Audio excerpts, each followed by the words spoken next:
طبیعت اتنی ہی عجیب ہوتی جا رہی تھی۔ اس فن سے ان کا دل اچاٹ ہونے لگا تھا، ڈر تھا کہ کہیں لوگ طرح طرح کے فتوے نہ لگا دیں۔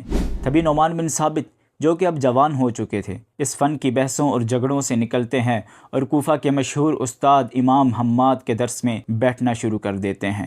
امام حماد کے مرتبے کا اندازہ اس بات سے لگایا جا سکتا ہے کہ انہوں نے رسول اللہ صلی اللہ علیہ وسلم کے خادم حضرت انس رضی اللہ عنہ سے حدیثیں سنی تھیں۔ عبداللہ بن مسعود رضی اللہ عنہ کی فقہ کی لیگیسی کو امام حماد ہی لے کر چل رہے تھے، اسی لیے نعمان بن ثابت ایسے جلیل القدر استاد کا انتخاب کرتے ہیں اور ان کی مجلس میں بیٹھنا شروع کر دیتے ہیں۔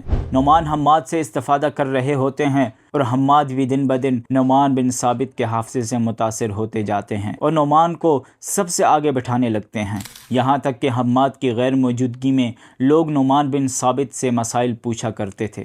آہستہ آہستہ نعمان کو لوگ جاننے لگتے ہیں، علمی حلقوں میں ان کا نام لیا جانے لگتا ہے۔ نعمان بن ثابت پورے 20 سال تک امام حماد کے درس میں بیٹھتے ہیں۔ انہی 20 سالوں میں نعمان حدیث کے علم کی بھی شروعات کر دیتے ہیں۔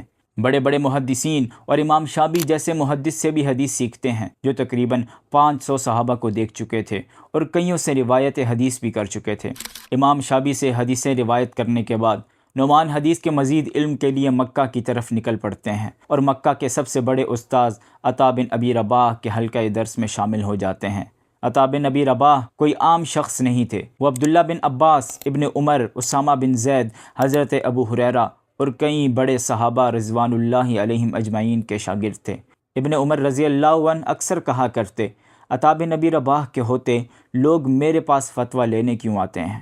نعمان بن ثابت اپنی ذہانت سے عطا بن ابی رباح کو اتنا متاثر کرتے ہیں کہ جب بھی نعمان بن ثابت حلقہ درس میں آتے، عطا لوگوں کو ہٹا کر انہیں اپنے پاس بٹھا لیتے۔ یہی مکہ میں نعمان بن ثابت کی شام کے بڑے اور مشہور امام اوزاعی سے بھی ملاقات ہوتی ہے اور ان کی شاگردی بھی اختیار کرتے ہیں۔ سال 106 ہجری نعمان مدینہ کا سفر کرتے ہیں اور وہاں 2 بزرگوں سے ملتے ہیں، سلیمان جو زوجہ رسول صلی اللہ علیہ وسلم حضرت میمونہ رضی اللہ عنہا کے غلام تھے، اور سالم بن عبداللہ جو حضرت عمر کے پوتے تھے۔ نعمان ان دونوں کی شاگردی اختیار کرتے ہیں اور ان سے حدیثیں روایت کرتے ہیں۔ نعمان ایک مرتبہ مدینہ میں امام باقر رحمہ اللہ سے بھی ملتے ہیں اور کئی عرصے تک ان کی خدمت میں رہ کر ان کی شاگردی اختیار کرتے ہیں۔ امام باقر کی وفات کے بعد ان کے بیٹے امام جعفر صادق سے بھی علم حاصل کرتے ہیں۔ اس کے علاوہ جب بھی عمرے اور حج کے لیے مکہ کا سفر کرتے یا مدینہ کی طرف نکلتے تو اپنے اساتذہ کی خدمت میں حاضر ہوتے اور ان سے مزید علم حاصل کرتے۔ اب نعمان خالی طالب علم نہیں تھے بلکہ وہ ایک مشہور انسان بن چکے تھے۔ اب وہ وقت آ گیا تھا کہ جب بھی سفر کرنے نکلتے ہر طرف آپ کے سفر کی خبر پھیل جاتی، جس شہر سے گزرتے لوگوں کا مجمع گھیر لیتا، اتنے لوگ جمع ہو جاتے کہ پاؤں رکھنے کی جگہ تک نہ بچتی۔ سال 120 ہجری نعمان بن ثابت کے استاذ امام حماد فوت ہو جاتے ہیں اور ان کے دنیا سے جانے کے بعد لوگ نعمان بن ثابت سے مسند سنبھالنے کی درخواست کرتے ہیں اور اتنا اصرار کرتے ہیں کہ بالآخر مسند درس پر بیٹھ جاتے ہیں۔ یہ مسند نعمان بن ثابت سے امام اعظم بننے کی شروعات تھی۔ جیسے ہی وہ مسند درس پر بیٹھتے ہیں اتنی شہرت ہونے لگتی ہے کہ کوفہ میں آپ کے نام کا ڈنکا بجنے لگتا ہے۔ بہت سے حلقے ٹوٹ کر امام اعظم کے حلقے میں آنے لگتے ہیں، یہاں تک کہ امام ابو حنیفہ کے اساتذہ مصر بن کدام اور امام آمش بھی ان کے حلقہ درس میں آنے لگتے ہیں اور لوگوں کو بھی ان کا مشورہ دینے لگتے ہیں۔ اس وقت امام کی عمر 40 سے 45 سال کے درمیان ہوتی ہے۔ پوری اسلامی دنیا میں کوئی شہر ایسا نہیں تھا کہ جہاں ان کے شاگرد موجود نہ ہوں۔ مکہ مدینہ سے لے کر خوارزم، مدائن اور حمص تک ان کی علمی خدمت شاگردوں کی شکل میں پہنچ چکی تھی۔ جہاں جہاں مسلمان آباد تھے وہیں وہیں امام اعظم کی سوچ اور فکر پھیلی ہوئی تھی۔ پورے عراق میں ان کا اثر قائم ہونے لگتا ہے اور پورا عراق امام اعظم کے چرچے کرنے لگتا ہے۔ آپ کے الفاظ کی اتنی پاور ہو چکی تھی کہ آپ کا فتویٰ قانون کی حیثیت رکھنے لگا تھا۔ آپ کی پہنچ خلیفہ اور اس کے مشیروں تک پہنچ چکی تھی۔ اب تک اموی حکومت کے کئی خلیفہ گزر چکے تھے اور عباسی تحریک کی آوازیں بلند سے بلند تر ہوتی جا رہی تھی۔ اموی خلیفہ مروان کی حکومت میں عباسیوں کی یہ تحریک بہت زور پکڑ چکی تھی۔ ابو مسلم خراسانی نے حکومت کے خلاف سلطنت میں سازشوں کے جال بچھا رکھے تھے اور حکومت کو ہلا کر رکھ دیا تھا۔ یہ سب کچھ کوفہ سے ہو رہا تھا۔ تبھی مروان یزید نام کے شخص کو کوفہ کا گورنر بناتا ہے۔ یزید بہت ذہین اور تیز شخص تھا۔ وہ دیکھتا ہے کہ حکومت علماء کی حمایت اور ان کی خدمت سے خالی ہے، جس کی وجہ سے حکومت کمزور نظر آتی ہے۔ یزید عراق کے تمام فقہا اور علماء کو بلا کر انہیں بڑے بڑے منصب دیتا ہے۔ انہی لوگوں میں امام اعظم ابو حنیفہ بھی تھے، لیکن وہ اس کی پیشکش کو ٹھکرا دیتے ہیں اور صاف صاف انکار کر دیتے ہیں۔ امام اعظم کو ان کے ساتھی سمجھاتے ہیں، لیکن وہ نہیں مانتے۔ کہتے ہیں کہ یزید اگر مسجدوں کے دروازے گننے کو کہے تب بھی اس کی بات نہ مانوں، بجائے اس کے کہ وہ مجھے کسی کے قتل کرنے کا حکم دے۔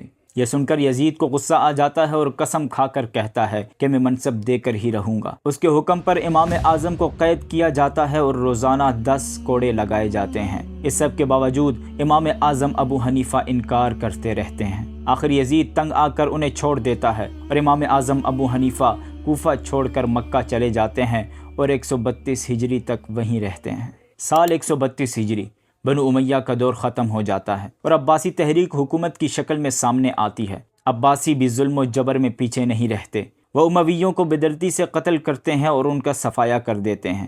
عباسیوں کے پہلے خلیفہ ابو العباس صفاح کی موت کے بعد منصور خلیفہ بنتا ہے اور ایک ظالم حکمران ثابت ہوتا ہے، نفرت کی سیاست کرتا ہے اور شک کی بنا پر لوگوں کا قتل عام کرتا ہے۔ عباسیوں کا ظلم باقیوں پر تو تھا ہی، لیکن بعد میں سادات اور علویوں پر بھی ظلم کے پہاڑ توڑے جاتے ہیں۔ ظلم اس قدر بڑھتا ہے کہ لوگوں کو زندہ دیواروں میں چنوا دیا جاتا ہے۔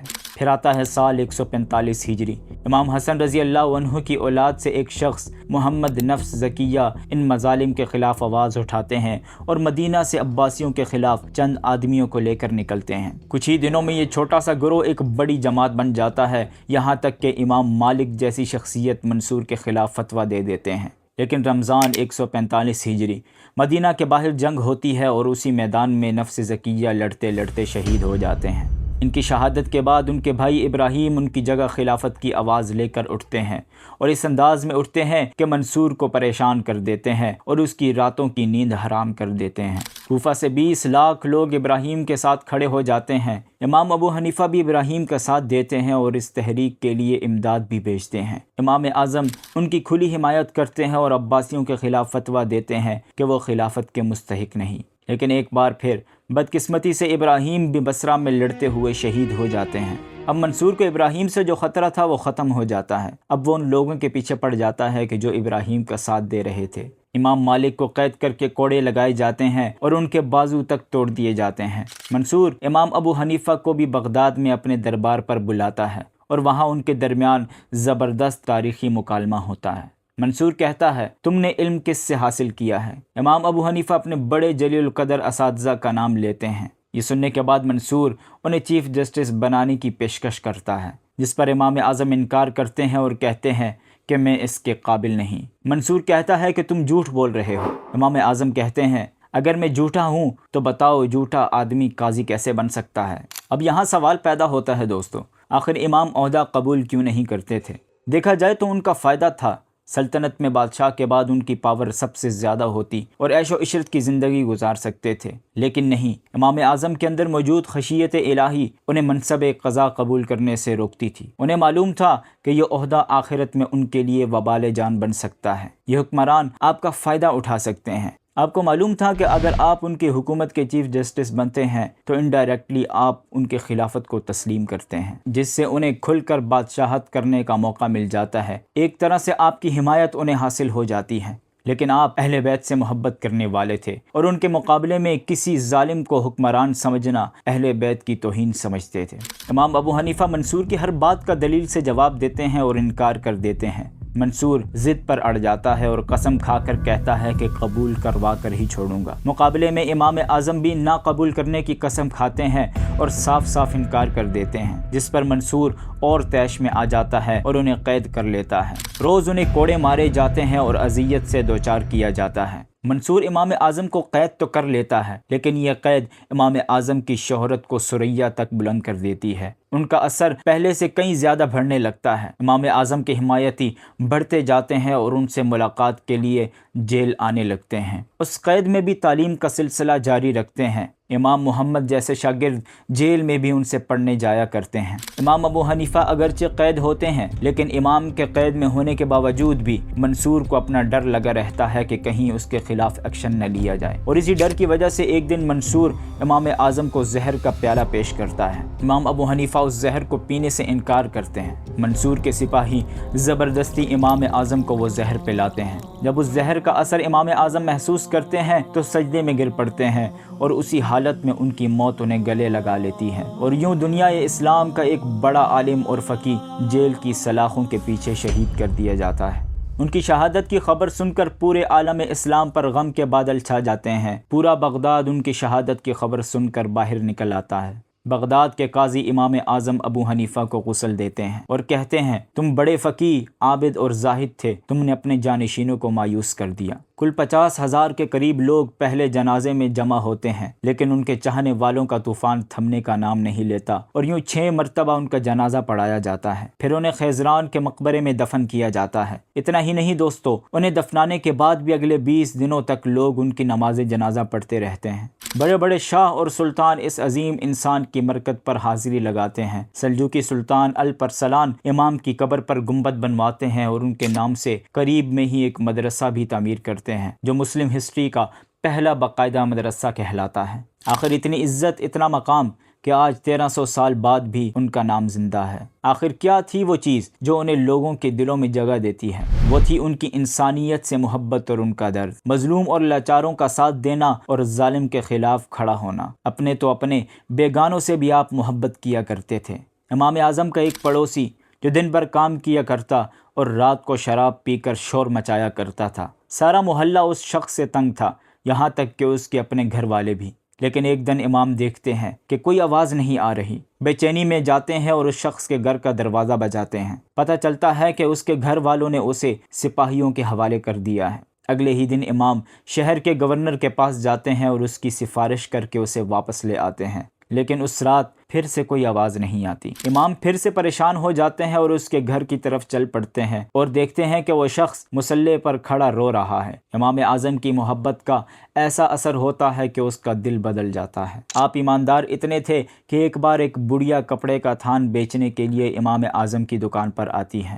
بڑھیا اس تھان کو 200 درہم میں بیچنا چاہتی ہے، لیکن امام اعظم دیکھتے ہیں کہ تھان کی قیمت 200 درہم سے کہیں زیادہ ہے۔ جب اس بڑھیا کو بتایا جاتا ہے تو سمجھتی ہے کہ شاید میرے ساتھ مذاق کیا جا رہا ہے، لیکن امام اعظم اس کپڑے کے تھان کو 500 درہم میں خرید لیتے ہیں، اور یوں وہ اپنی ایمانداری کی وجہ سے اس بوڑھی عورت کو نقصان سے بچا لیتے ہیں۔ یہیں پر اگر مجھ جیسا کوئی شخص ہوتا تو یقیناً وہ زیادہ منافع کے چکر میں بڑھیا کو لوٹ لیتا، یا کم از کم اس کے حق کی رقم سے کم ہی دیتا۔ لیکن امام اعظم نے اس بڑھیا کے بڑھاپے کا فائدہ نہیں اٹھایا، بلکہ ان کے ساتھ ایک سچے مسلمان والا کام کیا۔